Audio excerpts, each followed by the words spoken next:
Right. Okay, fix your tie. Oh, yeah. You guys ready? Great. Can I have an A? Can you have an A? Hey. Hey, there you go. Hello, world. This is Edward Bevilacqua, editor of La Voce and vice president of the Italian American Club. I'm here with the Italian American Club president, Angelo Casaro, and our very special guest, Bob Anderson, who has the greatest show in Las Vegas right now. Wow. Frank. And Thank you. hello, Bob. How are you? Thank you so much for having me. Thank you. Thank you. Bob, before we go into this, can I give Bob his card? Absolutely. We present to you with your own membership card to the Italian American Club. Oh, Bob's been coming here for so many years, but I don't think it's been an absolute official member, and now you are. Never has been. Yeah. Thank you guys Yeah, so much. Angelo, I appreciate this. Love having you. Very much. Good. This is going. You know where this is going? I got In your wallet. Somebody gave me on a golf bag. They gave me Dean Martin's last PGA Oh, nice. card, and I keep that baby right. And that's where this one's going. Great. Very cool. Good. Well, Yeah. well, thank you. So, Bob, I had the great fortune Friday of getting to see your show. And I brought a couple special guests. I brought my 87-year-old father for his birthday. Well, And he's seen you, I think, for the last 20 years here, many times, many shows. And I brought my 13-year-old daughter. And for her, you know, projecting ahead 60 years from now, when she thinks of Frank Sinatra, she's going to see, her mind is going to go to your show. You are Frank Sinatra for her. wow. Okay. Good. So thank you for that. And what can you tell us about the show? How it's Well, came thank you. together? Thank you. That's wonderful. I'm the show. What we're doing, incidentally. How did your daughter? I mean, how did she react to the show? Too? I mean, what was her reaction? Did she? She loved it. I mean, I wouldn't expect her to like freak out over it, you know, because it's so different from what Okay, they're so used to. that's a good point. She knows the name Frank Sinatra, and she's seen Frank Sinatra like in movies, but this was live. This was Yeah. real. Right. And so it was, you know, she knows Frank Sinatra is, you know, one of the greatest singers, or the greatest singer of all time, the greatest Italian-American entertainer, and, you know, the king, you know, just the chairman of the board. She knows him as that, but she had never experienced it. And you look completely dead on, you act dead on. A lot of the little skits in there, like the one routine where you're in the studio, you know, The everything recording changes. studio, Capitol Records, yeah. And so that it was real. Yeah. For her, it was real. Well, for the benefit of the viewing audience, Bob, you should probably talk about who does your makeup, how you came up with that, because he's Frank Sinatra from the second you walk in, a 32-piece orchestra. Vince Falcon is the leader, and who played the arrangements and all the piano for the real Frank Sinatra. Yes, he did. And Bob just never gets out of character. He's Sinatra, 100%. Tell me how that all Well, happened. thanks, Angelo. You know, that was one of the things that was the most, the biggest concern that I had when I took on this. First of all, here's why I took this on, this whole project. I took it on because I left town in 2002. I left Las Vegas because I knew that the business was making such a transition that what I was doing was not happening here. And I happened to get a phone call from Andy Williams. You know Andy Williams? He called, Bob, what are you doing? I said, well, Andy, I'm saying, come on down here. I want to. So I moved to Branson, Missouri. Oh. Because Andy had his own place in Branson, and he and I did a show together for 5 years, together at his theater. In Branson. Yeah, and it was great. It was great because I needed to move on and do some other things. That was only for so many weeks a year, but it was about half a year. Then I was traveling. I've been traveling extensively through Europe and all over the place performing. But anyway. And performing how many No, different singers? No, my regular act. Which is how many? 10? No, 20? no. I never put a number to it, but you know, Everyone. it's no, not everyone, because I don't do. Females. No, I don't do everyone, and I don't do females. Okay, so what I do, I don't do anybody I don't want to do. Got it. Okay, if somebody puts a record out and it's #1 in the charts for 2 weeks, there are impressionists. After the third day, they're in their act. Okay, For me, I don't care if it's been on there for 2 years. You know, it's like, if it's not what I want to do in the thing that I want to go, then don't do it. You know, it's like today, people say to me, Bob, why aren't you doing some of the younger singers today and stuff? Well, because I'll tell you exactly why. Wouldn't that look stupid of me trying to do Justin Timberlake? Okay. So No, here's the you thing. probably could. Well, but here's the thing. It wouldn't look stupid. I can't give visualize. No, but Angela, it wouldn't look stupid if Justin Timberlake were trying to do Frank Sinatra or Tony Bennett or Bob Anderson or something like this here. Right. But us at this age, Uh-huh. you can't go down and do what Right. they're doing today. It looks ridiculous. So what I was saying is that all of the singers that I have been doing in my act were becoming irrelevant in the entertainment world. The only one that was relevant was Tony Bennett. And this certainly has nothing to do with their talent that I'm talking about this. They don't even know who Tom Jones is today. God. This the generation that we're in here is a me generation thing. And this is just the way it is. You know, this is what's happening. And what is taking place is, if you notice when you turn the Grammy Awards on today, they don't even have a category for jazz anymore. Oh. They don't even talk about it. They don't even have one for classical music. It's all about what's happening today. God. So as a result of that, the people they're not aware of the great people that represent the Great American Songbook. All the people that headlined on the Strip from the Hacienda to the Sahara. Remember those days, Angel? Sure. My God, there was a household name in every single room on the Strip. A household name. I'm talking about people like Tom Jones at Caesar's Palace, Frank Sinatra at the Sands, Robert Goulet at the Desert Inn, Wayne Newton at this one here, Jerry Lewis over. That was Elvis Presley over here. More than 6 nights a week. You couldn't see everybody. Continually. And that's what happened. But those people now are gone. So the only way, this is a long way of getting back to why I'm doing Frank Sinatra. Frank Sinatra transcends all generations. He's as popular today as he was 50 years ago. Yeah, I could see that. I It's could see amazing. that with my 13-year-old daughter. It's crazy. So I said, I'm going to take this guy on because I knew it's his millennium. Frankly, my career was stagnant. Huh. Doing what I was doing, but I was never going to take any further. And I said, I got to move up. I'm going to try to do Frank Sinatra.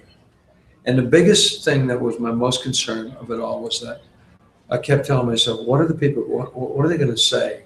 And the press. They're going to say, who does this guy think he is, that he's going to take on Frank Sinatra for an hour and a half, okay, and never come out of character? How's he going to do this? And so that was very intimidating to me, and and I worried about it.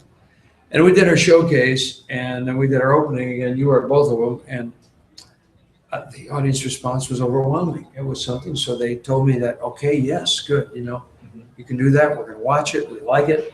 So now I've become very relaxed in it now. And every day the show is becoming much better. Like you said, I'm one of the elements of the show. Uh-huh. This is long this year. You can interrupt me anytime. That's okay. It's interesting. Or there's about, it's a few component parts. One is certainly the music that Vince Falcon brings as conducting and brings all the originals. The original stuff. Yeah, and with the 32-piece orchestra is another element of the show. And the makeup that we had. So Angelo asked about that. Yeah, one of Hollywood's leading makeup artists, Kazu Tsuji was his name, who designed the makeup for me. He did Brad Pitt, Benjamin Button's movie From the Old Man and the Young Man. He did Daniel Day. Oh, no, I'm not sure that one now. He did Eddie Murphy's The Nutty Professor, all of them sitting around the table. He did The Grinch Who Stole Christmas, Jim Carrey. He did just a lot of things. Lincoln. Yeah, he did Lincoln as well. And he's another part of it. So he did my makeup. But when he did my makeup, there's an interesting thing about this. Kazu works on the big screen and the television. The makeup, he was so involved with every little part on my face. The first time I showed up to do the makeup, he put it on me. And I noticed my left earlobe was cut in half. Okay, my earlobe was in half. He had my earlobe tied up in half. And then he had a big scar all the way across the side of my neck into my chin. When I put it on, I'm looking at him while he's putting it on me. said, Kazu, I said, man, I know what you're doing. But I said, I didn't know that he cut his ear in half, his earlobe. Frank Sinatra was a breech birth. Oh. And when the forceps removed him, it cut his earlobe in half and left a big scar along his face. Really? Yeah. So Kazu put that on there. But I mean, that was the period of time that I asked. It was before Sinatra had that worked on and removed, and he did. He had it fixed. But wow, that was a picture I gave him, and it was during that time. So he did that. So what I'm getting to is, Kazu was a big movie guy like that. He all types of makeup for the movies, close-ups. Well, what we have now done, we have taken his molds and we've brought up here, and we have changed because it was taking me 3 hours to get into makeup. wow. Couldn't do it anymore. Couldn't do it. Plus, we are on stage now, so this is a theater makeup artist, a theatrical makeup artist, rather than a motion picture television artist. And what they do is they eliminate certain prosthetics, and instead they highlight you with shades of stuff, and it comes out to be look the very same. So what he has done now is cut my makeup time down to about 1 hour and 15 minutes, and the makeup is I'm real pleased with it. No, he's just brilliant. Ron Wild. Good man, Ron. Sorry, Ron, if you're watching this. No, but Ron is just brilliant. So all those things, and then so now I'm doing Sinatra. I got all those things to help me out, and whatever I could add to all those things, that makes up the Sinatra thing, and that's what we're doing. Well, he's one of the greatest impressionists, and he's got such an incredible voice. I remember when you were going through this whole thing, you were talking about it, and certainly could do the impression of Sinatra, and the Tony Bennett. What did Tony Bennett say? What was his quote about you? Well, the first thing he said was, "Listen, I'm looking at this here. I'm looking at the makeup, and it really looks great. I mean, I'm telling you, Kazu's wonderful. But the first question is, why are you doing Frank and not me?" That's what he said. So why aren't you doing Another me? thing Tony Bennett said is that he sells more like Tony Bennett than he does. Than Tony Bennett does. Yes. But so he obviously can do all these voices, not obviously, but he does them, and he does all these incredible voices. But one of his biggest challenges, I remember when you were putting this whole thing together, is that he worked for a couple of years almost, just doing the mannerisms and learning all the mannerisms, not just the voice. 4 days a week, 2 hours a day. I would get up at 6 in the morning, put a tuxedo on, do the whole thing, go downstairs in my home in Missouri, and I have a great big screen, 12 foot by 8, 10 foot big screen, and I have mirrors all in the room, and a great sound system in my ear, And I would put on, I have 24 Sinatra videos through the years that I've accumulated. So I put them on there, and I would do it, sing along with him as closely as I possibly could, but being relaxed, not trying to, just relax and getting into it and the whole thing. And I did that for 2 years, for 4 days a week, 2 hours a day. And, but prior to that, anybody who really sings seriously as a serious singer has spent time listening to Frank Sinatra. If you didn't, then you're not really that good of a singer, okay? Because you don't understand what it's about, because you got to listen to Sinatra and Tony Bennett and Jack Jones, Steve Lawrence. Those are the people you have to listen to, Johnny Mathis and Mel Torme and Bobby Darin. That's it, man. All the people you can do. It's okay to drop names that Steve Lawrence is at our bar right here tonight. Yes, he is. Steve is in there. That's why I said that. Steve really wasn't that good of a singer, but I said that because he said that. No, I'm kidding. I love Steve. Steve's one of the best voices of all time. He's the only guy that has that resonance in his voice. If it's, you come in and say, here's something I'm going to do for you. It's 1 o'clock in the afternoon and we're doing, go away, little girl, and then it's 8 o'clock at night. Here's what I'm going to do for you. His voice sounds the same. And then it's 2 in the morning. His voice sounds the same. Wow. It's just absolutely, Steve is everybody knows that in our industry too. They all talk about that, about his voice. It's so unique. But anyway, now we're doing a show. We're over there. I do it 5 days a week, and it's Tuesday through Saturday. We have a full orchestra. Vince Falcon. I have a Broadway veteran show producer that and director with me, a guy named Stephen Ike from Steppenwolf Productions in Chicago, and he has produced a number of things with John Malkovich and the Grapes of Wrath. He's produced, what's the guy's name in the Grapes of Wrath? Gary Sinise. Gary Sinise, and just so many things. Steve Martin's Picasso meets Einstein. And Steve is just a veteran of the theater, and he's a Sinatra aficionado, and so we got a good thing happening. And what about Vince again? Vince was Frank Sinatra's musical director for more than a decade. When Sinatra retired, he gave Vince a whole bunch of music and said, "Vince, one thing." I said, just keep it going. And Vince said, okay. So now Vince and I teamed up in this one too. And he brings to the table his years of experience with Frank Sinatra. And he probably helped you with some of the mannerisms, right? Or what went on in the back? Never hyped me once with one, but Okay. I help him with the music. I see. Okay. So no, Vince really never has, given me any of that. He didn't tell you any stories? Oh, absolutely. He's told me 1,000 stories. I don't know anybody who knows more Sinatra stories than Vince. Vince was a very close friend of Frank Sinatra's. Every time they would go out to dinner, but they would go to sit down, the chair next to Sinatra was always Vince's. Oh, wow. And that was it. He liked his music, what he knew about it. They liked to talk about it. They were always planning things. He traveled all over with him. He did more extensive work with him. Other than Nelson Riddle, I don't know anybody who did really more. But Vince brings a lot. Bob, let me ask you this. How did you choose Las Vegas to do your show? Well, because I knew that Las Vegas needed a change. I see. I really did. I saw that Las Vegas was so far into one direction that it was time. Now it's gone far enough that now it was time, it was okay for me to come in and do something from a period that was a long time ago where there wasn't anybody in the middle, keep muddying it all up. Now it's over. Now I can come back and come back. It's been long enough. You know what I mean? Now it's a substantial amount of time where now I can come in and say, wow, I remember that from a long time ago, where everybody's not doing it on the strip continually and, not doing it. And you're in a great venue.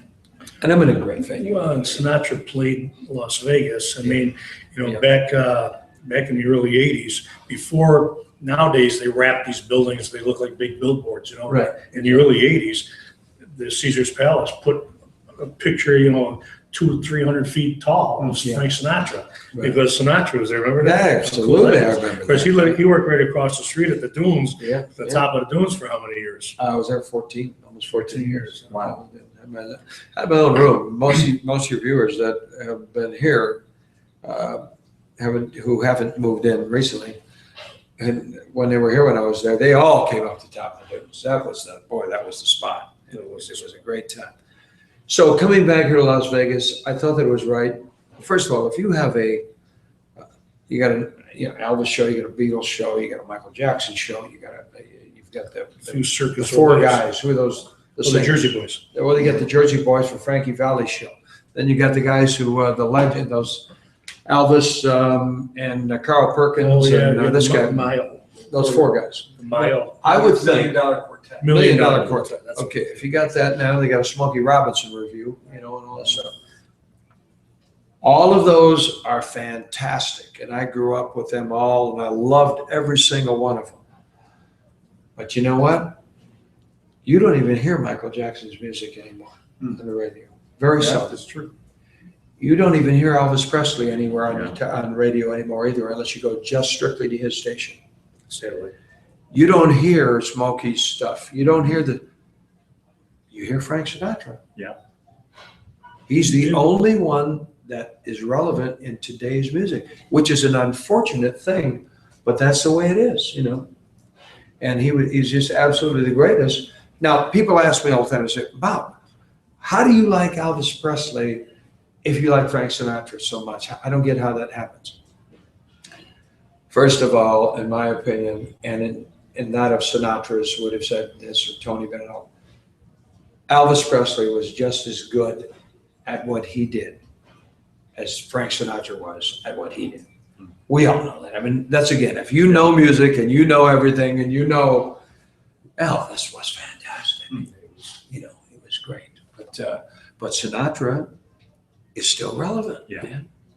So I'm doing it, and I'm hoping that the people. It's a sincere reenactment and a theatrical production in a reenactment of the greatest singer of the 20th century, or maybe any century for that matter, but certainly the best saloon singer that ever lived. And it's without caricature. It's as authentic as we can make it. Our set takes you back to the days when supper clubs, were in their heyday. It's like, it looks like the old Ambassador's room or in the Waldorf or the Plaza Hotel, the Persian room. And that's what we're doing. We're trying to go back there. And that's what it's all about.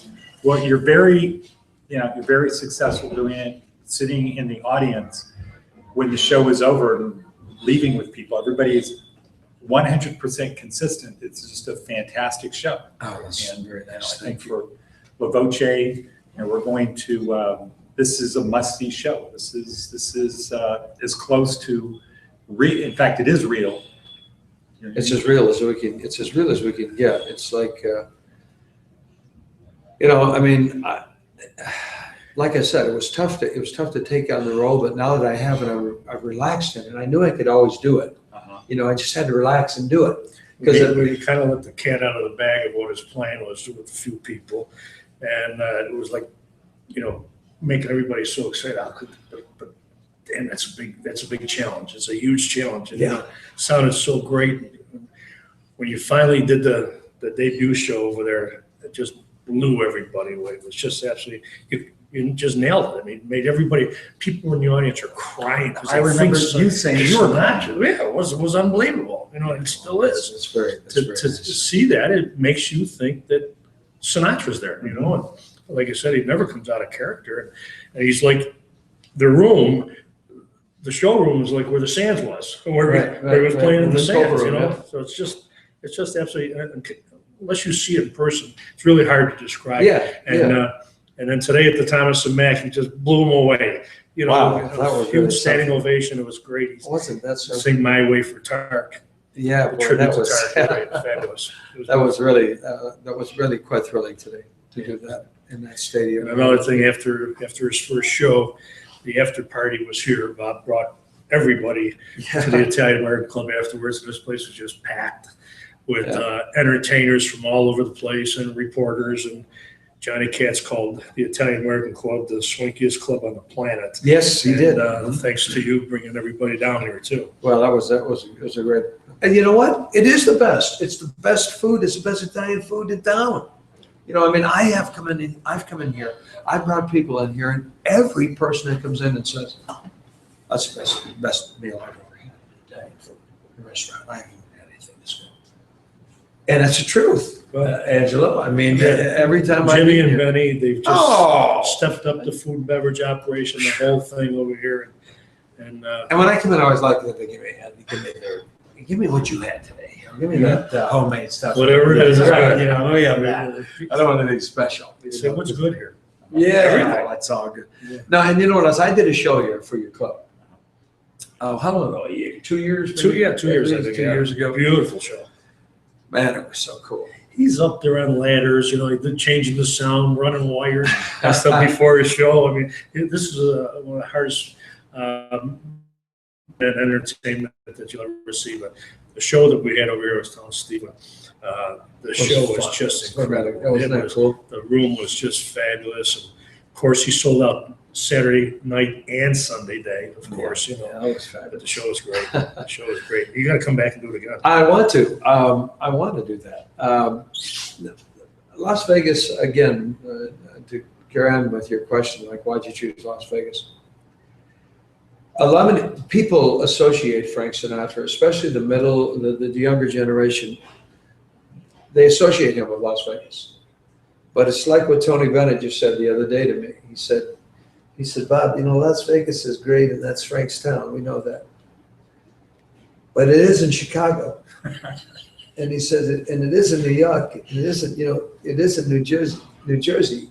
He said it's, you gotta, do Las Vegas, but you gotta get to New York. And that's what we're doing too. Is that where you're going to go next? Yes, that's working on something right now. We're working on something. But we're gonna, we love it over here. We're gonna be here for a while at the Palazzo.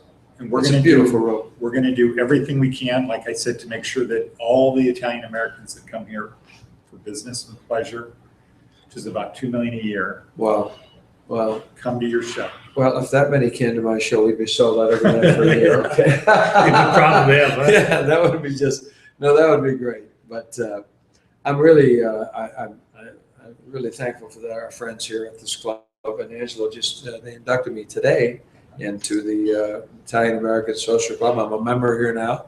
And you know what I used to do when I used to do all that? I'll tell you, I'm not Italian. So, okay. No, don't turn it off. Okay, leave it on. So anyway, when I used to do what do you call those things in the summertime when you go and you do the Pete Barbuti does them all in God. No, they do the San Gennaro? yeah, like the festivals the festival. all over. So the Italian festival, in the beginning, I couldn't get it. I couldn't get on it. Nobody wouldn't book me because I wasn't Italian.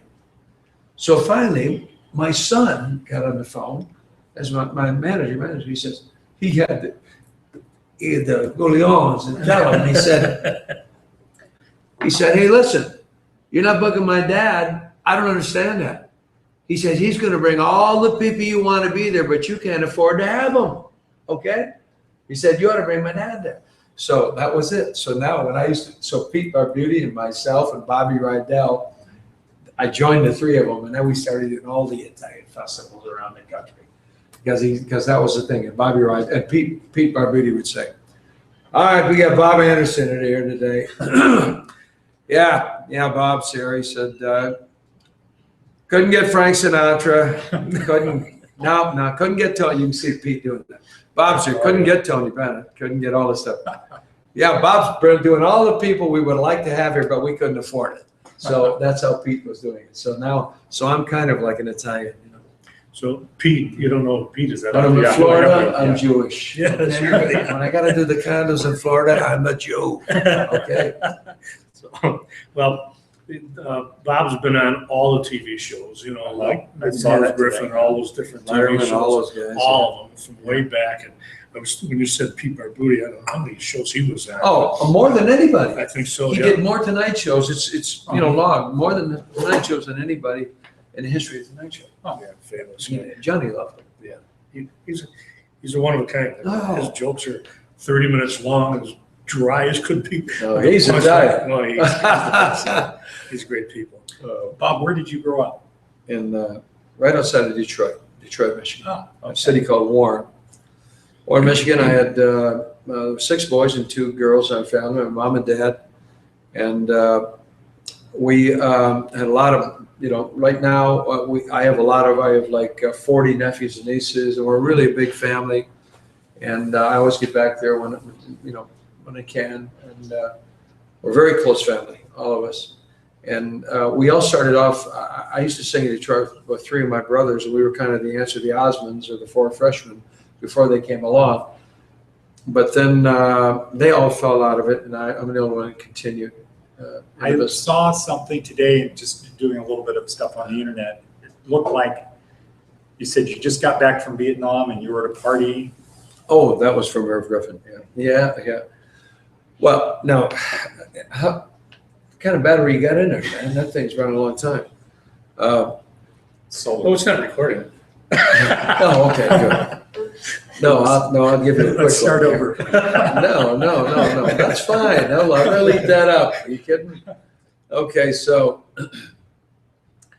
no, I did. I went to Vietnam, came home, worked around as a carpenter for about a year and a half or so, and with my brothers, they were all in construction business, and I was in the infantry over 4th Infantry Division in the Central Highlands for about 14 months. I was a platoon leader over there. So when I came back, I don't know. I just, after about a year and a half, I said, you know what? I'm going to get out of here. I'm going to take a ride. I'm going to go swimming. I'm going to go to the beach. So from Michigan, I could have gone to a lot of beaches, but I was driving to California. I said, that beach. I'm going to California, that big beach That out there. beach, yeah. Well, I didn't even know that Route 66 took me through Chicago. It took me to Vegas. So I got to Vegas, slept in my car for 3 days. Most of you people have already heard this story, okay, before, but he asked it, and I'll try to make it short. I had long hair, peace sign for a belt buckle, cut off sandals. You know, I was sleeping, and I even had an old Volkswagen. Now, what time of the year was it? Summer, winter? This was in the summer. I was Okay, going, so so I was fine. coming out to Vegas. Drove down the strip and sleeping in my car for 3 days, looked real gruddy. And I looked up and it said Frank Gorshin and Joan Rivers. And I said, holy cow, I'm in Vegas. Pulled in, parked my car way in the back, walked into the hotel, sat down at the bar. Somebody came up to me, sat next to me, and he started a conversation. It was Mark Tan, a journalist. And he said, after a while, what are you doing here? I said, I'm just sitting around. He said, hey, well, I'm going in to see a rehearsal. You want to come and watch me? I said, yeah, what is it? I didn't know it was nothing. So he said, well, it's Nancy Sinatra's going to open up here in a little while. So I said, yeah, I'll go in. I walked in, sat down. It was real quiet in the place. Never told this guy I could sing or anything. We're sitting there, and all of a sudden, the Everly Brothers and Nancy are on stage. The Everly Brothers get in a big fight. After 2 minutes of me sitting in there, they had been rehearsing for 5 days. They ran out. They quit the show. She was stuck. She didn't have an act. She called Vic Damone, Jack Jones, everybody on the phone. Nobody could get over there that quick. And I said to this guy next to me, I said, Mark, I said, I'm a singer. I can do that. I'm only 23 years old, dressed like I was. He said, well, go tell her. I said, just like that. So I got up and I walked down there. I got in the front of the stage and I said, they were all like panicked. She was going to open in 4 hours. I said, Nancy, hi, Nancy, hey, hi. Hey, I'm a singer and I can do whatever you need. And that was it. What did she say? Everybody laughed. And everybody laughed except her producer, who's a guy named Billy Strange, who was an engineer for Frank Sinatra and Elvis Presley's recordings. So anyway, he said, Nancy, give the kid a mic. This might be funny. And I said, yeah, this might be funny. Yeah, okay. So they gave me a mic. I did a duet. I know I stand in line until you think you find the time to spend an evening with me. You know that. Then they go and spoil it all by saying something stupid like, I love you. I opened that evening in the main showroom of the Sahara. So what was her response when you did that? Because She came off the stage and hugged me, buddy. She hugged me, and I opened 4 hours later in the showroom. Yeah, she took me over to Bob's Tuxedos in Maryland Parkway and got me 2 tuxes, and that was it. So she really started my career in Las Vegas. So she said, okay, here's what we're doing tonight. People You of do that, this, yeah, you do that's that. it. Well, now it's a long story, okay? I thought we were going to eat something. Okay, so, no, I stayed with her for a long time. She told me what we were going to do that evening. Billy asked me, Bob, what songs do you do?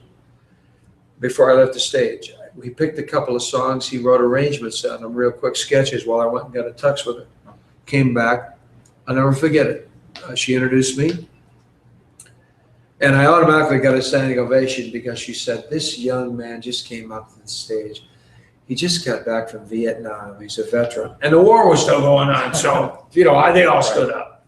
So I came out and I sang Harry Nilsson's tune.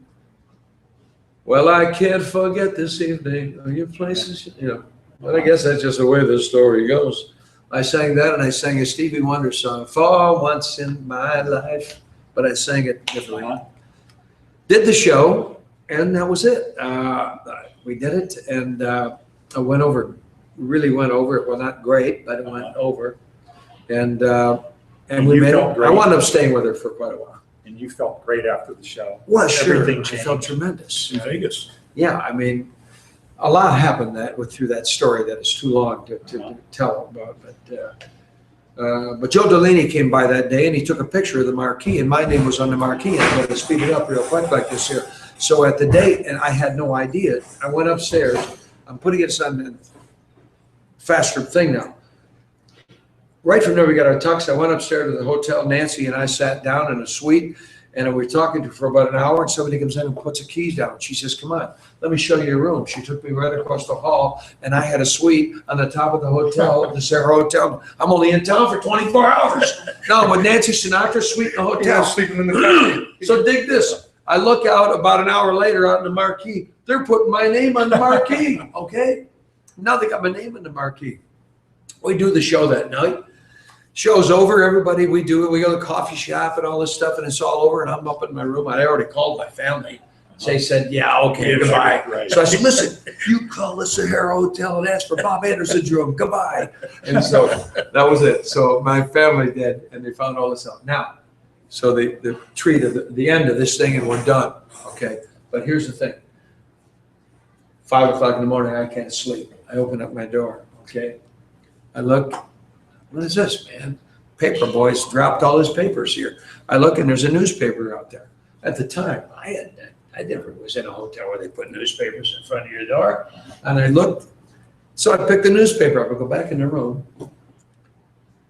I'm on the front page of the newspaper. Wow. This is at 24 Hours, okay? Joe Delaney was the editor of The Sun, drove by and saw the marquee, and it said, remember, it was Frank Gorshin, Right. Joan Rivers? Okay, well, they started from the bottom. They took down Joan Rivers, and they put Bob Anderson on the bottom. Then they put Pat Buttram, who was the comedian, Mr. Douglas, you know him, Yeah, okay? sure. And then they took off Gorshin, and now it said Frank, and they put they put Sinatra there. So it said Frank Sinatra, Pat Buttram, and Bob Anderson. So Joe Delaney snapped a picture because Sinatra never worked at the Sahara. Oh. And back then they used to cross-promote Oh, people. And then the next morning it was on the front page of the newspaper. Frank Sinatra and Pat Buttram and Bob Anderson. And I said, Lord, I don't know where you're taking me, but boy, this is fast. It's working, okay? But it's working. Great story. Well, that is a real Cinderella story, and you're doing the same thing with your show at the Palazzo. Well, here's the thing. People ask me, Bob, are you going to write a book? I don't know if I'm going to write a book, but if I do write one, I think now the title's going to be From Nancy to Frank. Good one. That's great. Yeah. Perfect timing, Bob. Well, thank you very much, Bob. This was Thank great. you guys so much for having me. Bob, I appreciate it. continued best luck. Keep Thank you working so hard much. like you do.